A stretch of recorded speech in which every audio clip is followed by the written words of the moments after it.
What's up, people? I'm Shaggy the Opinionated Hippie, continuing my deep dive into Bruce Springsteen's most recent box set release, Tracks 2, a collection of 7 quote-unquote lost albums, material that Bruce recorded from the 80s on through this past decade, compiled into sort of collections of songs that could have been released as albums. A couple of these, had they been released as albums, I think would have been absolutely fantastic releases. In fact, so far of the 6, I think all 6 of them could have been released as albums, and they might not rank up there with the best that Bruce did, but I think they would have fleshed out his discography in a way that like Neil Young's discography is sort of fleshed out, or even Dylan's to some degree, especially maybe back in the 70s, where like, yeah, you could do this and you could have these sort of like detours or make these weird little offshoot little musical projects, and they would help your legacy and help the overall like view of your work instead of like waiting to release them decades after they recorded. So anyways, today I'm going to talk about Twilight Hours. I'm going to rank it among the other 6 at the end of the video. The other 5 I've done at the end of the video. I'm not going to play any music from it, just talk about it. This was recorded, the material on Twilight Hours was recorded, it says, in 2010 and 11, and then later during the Western Stars sessions in 2017, 2018.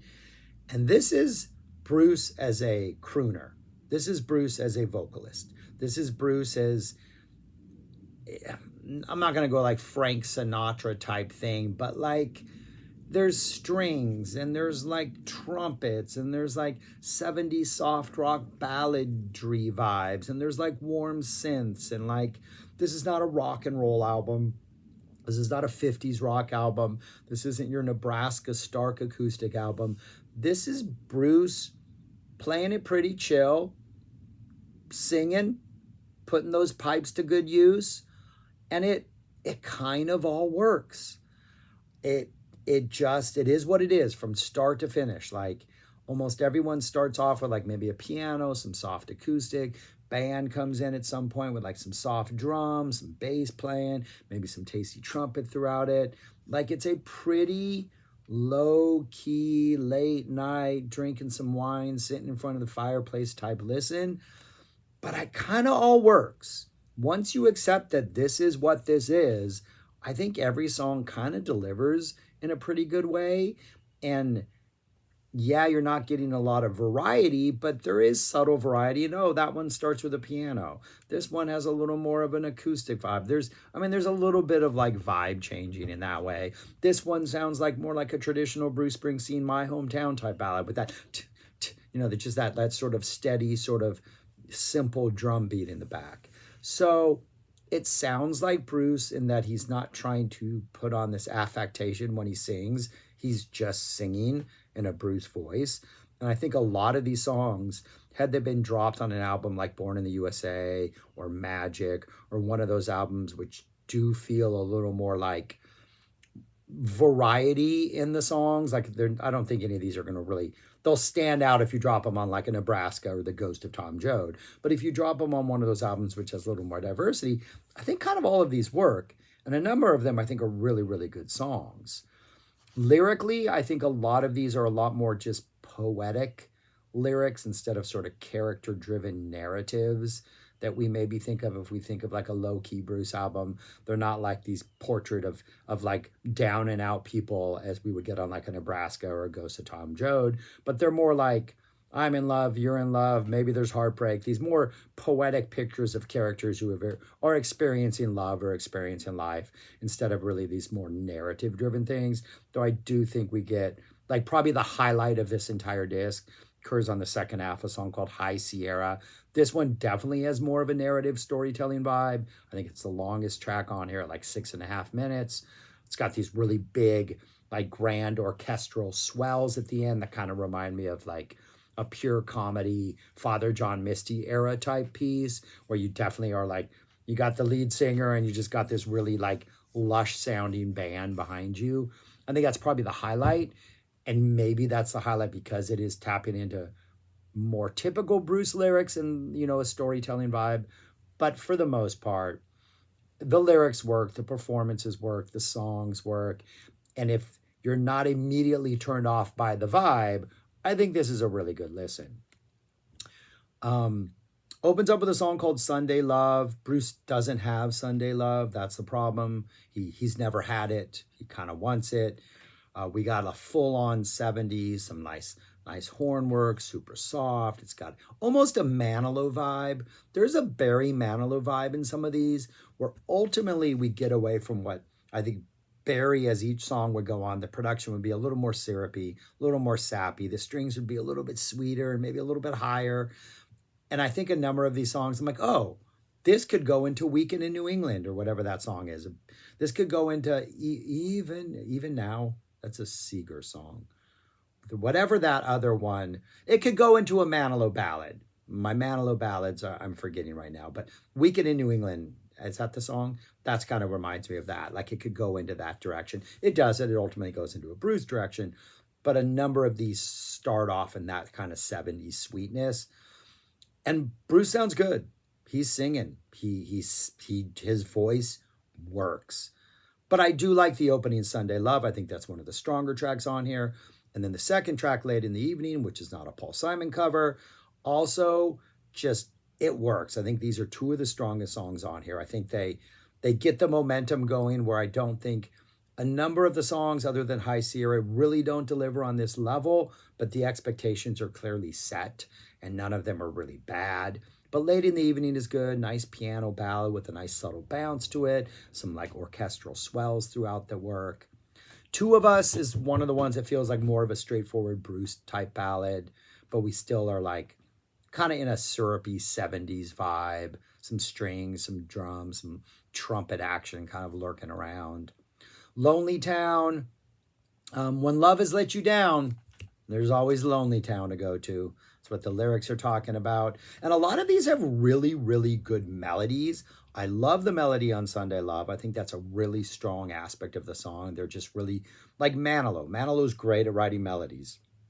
Bruce kind of not quite tapping into the Manilow saccharin of it all, but the melodies I think are hook worthy and kind of like keep you engaged in the song as they go on.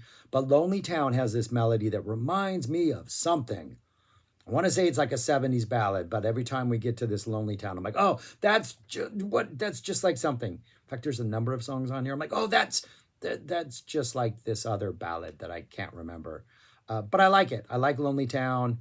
Some cool string. There's this weird, almost like this plucked string instrument that occurs throughout that provides a little bit of like abrasion, which is not happens a lot on this album, but this little bit of weird little sound. Low-key, playful song, Lonely Town. You got to have a good attitude if you're going to Lonely Town. September Kisses is probably the most traditional thing here yet, as far as like crooning singer-songwriter in a lounge type thing, but it works. Title track, Twilight Hours, is probably the weakest thing on here, but it's still not a bad song. I'll Stand By You. Nice Bruce tempo to this, that sort of my hometown tempo vibe, but also this is another one that could be a Barry Manilow song. Then we get High Sierra, highlight of this, nice acoustic guitar, this intimate storytelling vibe. It's a narrative about, I guess this guy's working in the High Sierras or he's stuck in the High Sierras. He's kind of lonely and miserable, but he meets this girl and he could just stay with her forever because she's making it all worth it. He was down on his luck, but she was there for him. Kind of builds nicely at the end. Has this grand feel worthy of the High Sierras. So nice song. Sunliner, very 70s breezy singer-songwriter vibe. Even got some bouncy little banjo in there. Another You has this sort of synth piano opening, super chill. Dinner at 8, it's got some harmonica. This is remembering that we used to have dinner at 8. This, I think it's coming from either somebody who's been divorced or has lost love, not like to tragedy, but just they're no longer together. And he's sort of reminiscing about the way things were, and especially when we used to have dinner at 8. And then we close with Follow the Sun, which flirts with this very smooth nightclub, almost bossa nova vibe. There's some trumpet action in there. This one has a little more of a like fun closing type vibe, but not like too big and fun, but just a little more of a sway and a groove to it. It's a good album. It's a tasty album. It's an adult. You want to drink some wine or sip slow. You're not chugging beers or eating barbecue while listening to this album. This is an album where, like, I know Bruce Springsteen did that Broadway show recently. Like I could see going to see Springsteen in like a more intimate theater and he's just doing these songs and the band is kind of chill and maybe he's doing like a storytelling vibe. And I think it would be pretty good. I think it would work if you knew what the expectations were going into it. But I really, I enjoy this album and I thought it worked really well. If I had to rank it among the other 6 that I've already done, I have it there at number 4. That country album, Somewhere North of Nashville, easily the best thing. That is my favorite thing. 100% works. That should have been released back in the day. I think it would rank in like definitely a top 10 Springsteen album. Yes, I would put that up there. Inyo, which also is kind of a slow burning feeling, but I think has a little more of a growing quality than this one does. Those LA sessions at number 3, because that's just a fun listen. But this is a super solid number 4. Really good album. It is the second longest of all of them. It's at like 55 minutes. Everything else other than the LA garage sessions, which is like close to 70, because it really doesn't feel much like an album as much as it does feel like a collection of like raw outtakes. It would have to be a double album, obviously. But the other ones all have like this 40 to 45 minute running length and they feel like an album. This one at 55 is a little long. Could probably drop the title track and maybe September Kisses, which are good songs, but maybe the weakest 2 on here, and have a maybe stronger 45-minute album. But I enjoyed this. I thought this was a good listen. And yeah, this is a really good box set. All right, but that's all I got for this. I got one more to talk about, and then I'm going to drop a single video where I just talk about all of them briefly and do a final ranking. But yeah, that's it. Let me know your thoughts on this album, your favorite song, things I might have messed up on, blah, blah, blah. You know how lit comments work. And if you haven't listened to this box set yet, it is quite the ride. It is really enjoyable. Yes, it is a little costly. I'm borrowing discs from a friend because it's like over $200 for these 7 CDs, which is, I think, a little bit ridiculous, to be perfectly honest with you. I'm hoping the price drops at some point, but for now, I'm lucky I have a hardcore Bruce Springsteen fan who's willing to let me borrow these CDs. But I have to say, if you're someone who can afford to put this out, I do wish there were more rockers in this box set, but I can't say I've really been disappointed by it in any way, shape, or form. It's been a fun little listen. All right. That's it for now. I'm rambling. Thanks for watching. Peace. Talk to you later.